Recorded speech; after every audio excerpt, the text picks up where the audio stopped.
sama gars yi avant vidéo bi di commencer bës leen ko doon notification bi ngeen abonné wu xam ne doon mën a tare yeneen vidéo yu bees.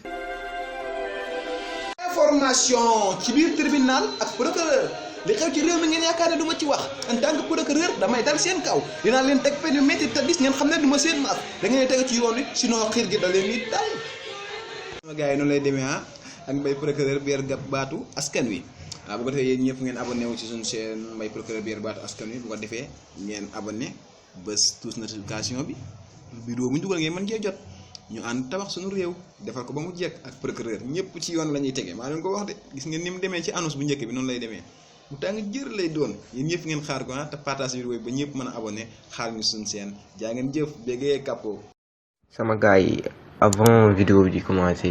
bës leen ko doon notification bi ngeen abonné wu xam ne doon mën a tare yeneen vidéo yu bees.